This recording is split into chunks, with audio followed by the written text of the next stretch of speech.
और मेरा थोड़ा सा परिचय ये है, बहुत लोगों को नहीं मालूम होगा, मैं पॉलिटिक्स में आने से पहले मुंबई का पुलिस कमिश्नर रहा।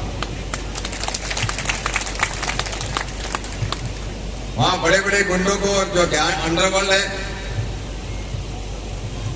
उनको खत्म करने का और अजमल कसाब को फांसी दिलवाने का काम मैंने नहीं किया। भाई पर जोरदार तालियों से सम्मान करते रहो जी का, जोरदार तालियों से।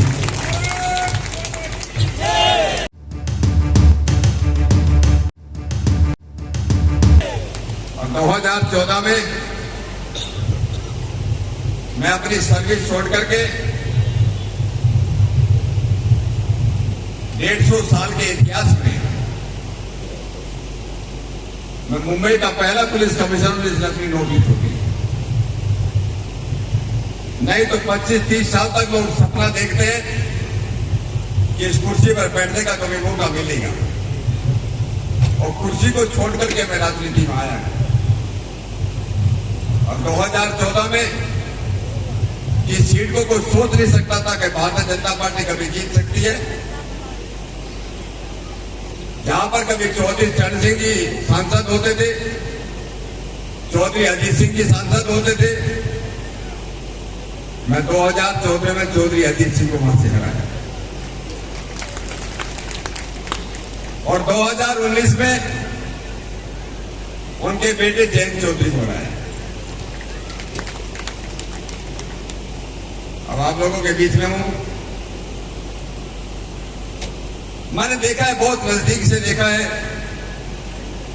और आप सब लोग इस बात को महसूस करेंगे।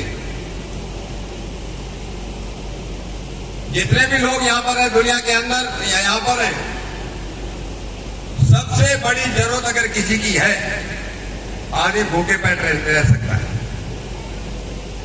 2 दिन बिना खाने के रह सकता है, कपड़ा अच्छा नहीं मिलेगा तो भी रह सकता है, मकान अच्छा नहीं तो भी रह सकता है, कार मोटरसाइकिल नहीं होगी तो भी अपना गुजारा कर सकता है।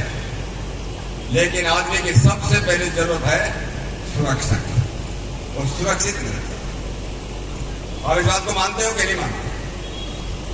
सुरक्षा सबसे पहले चाहिए। 2014 से पहले चाहे दिल्ली हो, बम्बे हो, कलकत्ता हो, बेंगलोर हो, आपको मालूम है जगह जगह बम ब्लास्ट होते देखने होते थे। हम लोग भी बहुत जनता को बार बार सलाह देते थे, भाई रेल में बैठ के चलते तो सावधानी से बैठना, अपनी सीट के नीचे भी ध्यान देना, ऊपर भी, ऊपर वाली सीट में भी देखना, कोई को छोड़ करके कोई बैग चला ना गया हो, कोई टिफिन बॉक्स छोड़ कर ना चला गया हो, कोई खिलौना ना छोड़ कर चला गया हो। खिलौने से भी डर लगता था, टिफिन बॉक्स से भी डर लगता था, वो हो सकता है उसके अंदर बम हो। 2014 के बाद मोदी जी प्रधानमंत्री बने 2014 में, उसके बाद क्या देश की परिस्थिति हुई? बम ब्लास्ट हुए क्या दिल्ली में? कभी पूरे देश में यही आलम था, बम ब्लास्ट खत्म हो गए। कश्मीर को अगर छोड़ दें, 2 केवल इंसिडेंट जो छोटे छोटे जो पंजाब में हुए, और अभी एक छोटा सा, उसमें भरा कोई नहीं, बेंगलोर में हुआ। लेकिन पिछले 10 साल के अंदर किसी आतंकवादी की हिम्मत नहीं हुई कि आकर के बम ब्लास्ट कर सके। पाकिस्तान की हिम्मत नहीं हुई कि वहां से आतंकवादी भेज करके यहां गड़बड़ कर सके। तो सबसे बड़ा काम मोदी जी ने ये किया है, इस देश को सुरक्षा दी। दूसरी जरूरत क्या है? आप सुरक्षित हो, फिर क्या चाहिए? आदमी को चाहिए उसको जो है, उसको भरपेट खाना मिले। जब से मोदी जी आए, क्या आप लोगों ने कभी सुना है कि कोई भूख से मर गए? अन्न के अभाव में किसी की मौत हुई हो? 2014 से पहले कभी उड़ीसा से खबर आती थी, कभी बिहार से खबर आती थी, कभी झारखंड से खबर आती थी कि लोगों को खाना नहीं मिला और लोग मर गए। आजकल तो 80 करोड़ लोगों को मुफ्त में राशन दिया जा रहा। मुझे मालूम नहीं यहां भी मिलता है कि नहीं मिलता? मिलता है। वैसे जरूरत आप लोगों को नहीं है किसी को भी यहाँ क्षेत्र में, ऐसे हमारे यहाँ भी है। हमारे यहाँ बागपत में बहुत लोग ऐसे हैं जिनको राशन की कोई जरूरत नहीं, लेकिन राशन मिलता है और बोलते हैं जानवर को खिला देते, कोई जो करके मार्केट में बेच देते, लेकिन राशन मिलता है, कोई भूखा नहीं मरता। आदमी का भर पेट खाना मिल गया, उसके बाद आदमी को क्या चाहिए? गरीब आदमी सोचता है भाई उसके सिर पर छत होना चाहिए, सिर पर छत होना चाहिए। प्रधानमंत्री मोदी जी आने के बाद उन्होंने किया कि मैं गरीबों को घर दूंगा, और 4 करोड़ के आसपास गरीब लोगों को मकान दिए, और मकान भी कैसे? कोई सोच सकता था कि 2014 में जब मोदी जी प्रधानमंत्री बने, इस देश में 18,000 गांव ऐसे थे जहां बिजली का खंभा तक नहीं गया। 18,000 गांव। कितने साल हो गए थे आजादी को? 70 साल तो कितने हो गए? 70 साल के आसपास हो गए। तो 2-3 तो कम कर लगा लो आप कि 18,000 गांव में कहीं बिजली नहीं। प्रधानमंत्री मोदी जी ने तय किया कि 1000 दिनों के अंदर हर एक गांव में बिजली दी जाए, और 1000 दिन पूरे नहीं हुए, हर एक गांव को बिजली पहुंची। लोगों के पास, गरीब लोगों के पास शौचालय नहीं होते थे, टॉयलेट नहीं होती थी, कितनी परेशानी होती थी। हम लोग तो जब बचपन में थे, हमारी माँ बहनें भी बाहर जाती थी, शौचालय नहीं होते थे, कितनी परेशानी होती होगी उनको। जानबूझ करके ज्यादा पानी नहीं पीते थे कि कहां जाएंगे, कितनी दिक्कत होगी, पानी की कमी कारण कितनी बीमारी होती होगी। इस बात को पहली बार अगर किसी प्रधानमंत्री ने महसूस किया, उसका नाम मोदी। 11 करोड़ शौचालय बनाएंगे, गरीब लोगों को शौचालय देंगे, बिजली दी गई। फिर गैस कनेक्शन की बात हुई। आज से कुछ साल पहले गैस कनेक्शन के लिए सांसदों की सिफारिश लगती थी कि सांसद का चिट्ठी लाओ, सिफारिश पत्र लाओ, और वहां से जो है वो गैस कनेक्शन मिलेगा। मोदी जी ने क्या किया? सबको गैस कनेक्शन, 9 करोड़ से ज्यादा गैस कनेक्शन। और फिर बहुत लोगों का मैं धन्यवाद करूंगा, हजारों जो अच्छे लोग थे, संपन्न लोग थे, उन्होंने सब्सिडी छोड़ दी। हमको सब्सिडी नहीं चाहिए, और लोगों को गैस कनेक्शन देंगे। और गैस कनेक्शन किसके नाम पर देंगे? क्या नाम से योजना शुरू कर गई? उज्ज्वला। महिलाओं का जीवन उज्जवल करने के लिए उज्ज्वला। हम लोग इतना महसूस नहीं करते। गांव के अंदर जो महिला लकड़ी चुन करके लाती हो, लकड़ी में जो है फूंक मार करके जो है कितना धुआं आंख में छाती में जाता होगा, उसको वही लोग महसूस कर सकते हैं। कितना टाइम उनका बचा होगा। गैस कनेक्शन आ गए, गैस कनेक्शन महिला के नाम पर दिया। इसके पीछे भी एक सोच थी, चौथी सोच। कुछ लोग हमारे देश में ऐसे भी हैं, एक के बाद 2 शादी कर लेते हैं, 3 शादी कर लेते हैं। उनके आदमी के नाम पर अगर गैस कनेक्शन दिया तो उसका गैस कनेक्शन, महिलाओं को गैस कनेक्शन। घर दिए गए तो महिलाओं के नाम पर घर दिए गए। इस देश के अंदर मोदी जी के आने से पहले 3.5 करोड़ के आसपास बैंक में खाते थे, आज 52 करोड़ खाते हैं। कोई गरीब आदमी ऐसा नहीं जिसका खाता बैंक में न, बिना सिफारिश के, बिना पैसे के खाते खोले।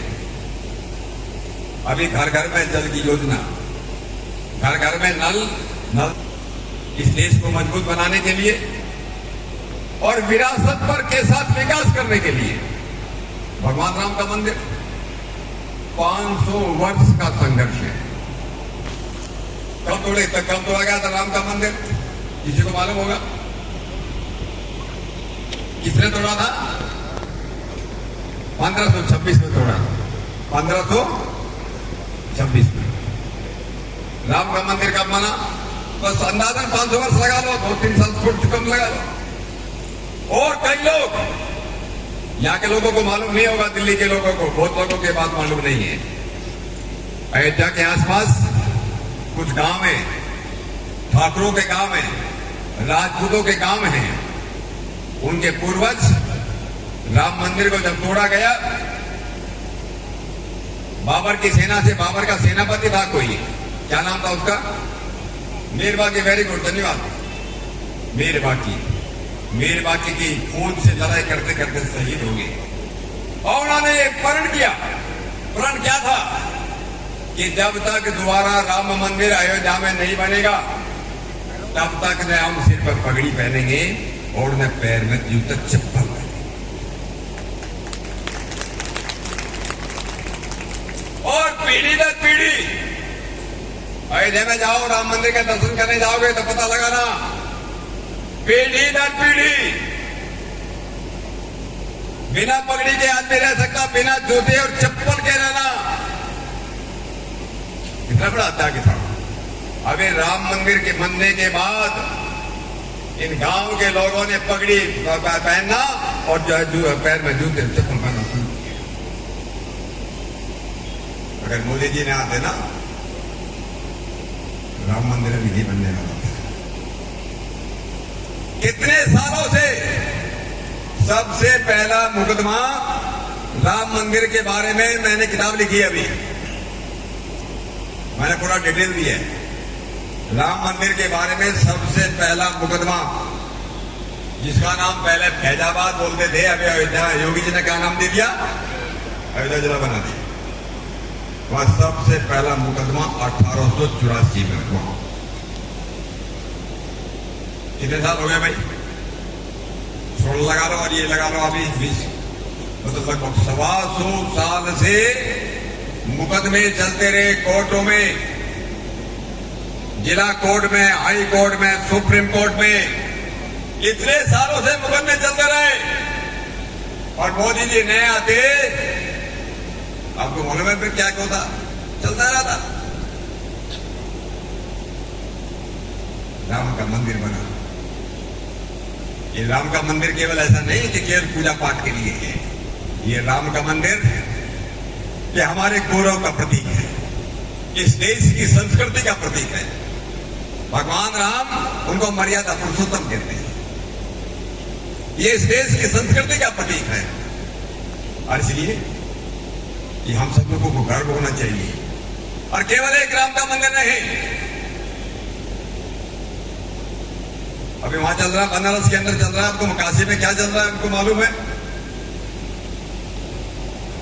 बाबा विश्वनाथ का मुकदमा चल ही रहा है ना अभी। वहां का कैसा बनाया, उज्जैन का महाकाल का क्या किया। तो हमारे देश के अंदर धर्म के नाम पर, मैं तो यूपी में देखता था, उत्तर प्रदेश के अंदर शायद कोई दिन होता होगा जिस दिन को दंगा नहीं होता था। जब से मोदी जी आए, ये योगी जी आए हैं 2017 से, आप लोगों ने सुना उत्तर प्रदेश में कोई दंगा हुआ? किसी की हिम्मत नहीं। यहां 2000 उसमें जो है दिल्ली में दंगे हुए। दंगे कब हुए थे? वो जो सीए का कानून आया उसके खिलाफ हुए दंगे हुए ना, जहां पर वो बोलते हैं भजनपुरा के आसपास, वहां ये मालूम नहीं चलता कि दिल्ली कहां खत्म हो गई और उत्तर प्रदेश कहां शुरू हो गया। बिल्डिंग बनी हुई है, मकान बने हुए हैं। तो मैं वहां से जा रहा था, जिस दिन दंगा हुआ, जिस दिन कारें जलाई गई, उससे अगले दिन मैं वहां से गुजरा। अब पुलिस वाले सब मुझे पहचानते हैं, तो मैंने, रास्ता तो बंदा मेरे लिए खूब वो किया, तो मैंने उनसे पूछा, आपको मालूम होगा कि दिल्ली के अंदर, दिल्ली का जो क्षेत्र था, वहां कारें जलाई गई, मकान जलाए गए, हत्या हुई, लेकिन जहां से उत्तर प्रदेश का जो जुरिडिक्शन शुरू होता क्षेत्र, वहां किसी की हिम्मत नहीं हुई।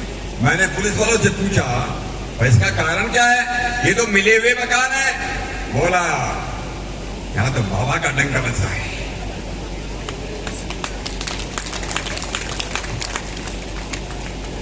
या बाबा का डंडा चलता है। और बाबा के राज्य में गुंडे बदमाशों के लिए या तो जेल है या जहन्नुम है, या जेल है या जहन्नुम है। हिम्मत रही। आप लोग चाहते हो ना ऐसा राज हो दिल्ली में, या नहीं चाहते हो? आप चाहते हो देश में ऐसा ही बने। और इसलिए मैं आप लोगों से अपील करने आया हूं कि मैं कमलजीत सहरावत उसे वोट देना नहीं, दिलवाना भी है। अरे जिसके नाम में ही कमल है, इससे बढ़िया क्या होता है? जिसके नाम में कमल है, जिसके नाम में जीत है, कमल भी है, जीत भी है, और जीत का सेहरा भी है, सेहरा बात है। उसको एक वोट देना चाहिए, दिलवाना चाहिए। ये अपील करने के लिए मैं आप लोगों के सिर्फ आया था, और मुझे लगता है थोड़ा देर में आएगी, कोई बात नहीं। मैं दूसरी जगह मुझे जाना है। मैं आप सभी लोगों का धन्यवाद करते हुए कि आपकी एक एक वोट, कमलजीत सहरावत को आपकी एक एक वोट मोदी जी को फिर से देश का प्रधानमंत्री बनाएंगे।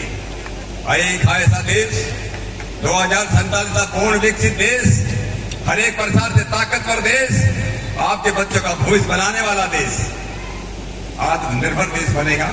यही निवेदन करके मैं अपनी बात को यहाँ पर विराम कर देता हूँ। और मैं आप सभी लोगों का बहुत बहुत धन्यवाद देता हूँ। सभी को सादर नमस्ते करता हूँ। बहुत बहुत धन्यवाद। नमस्ते।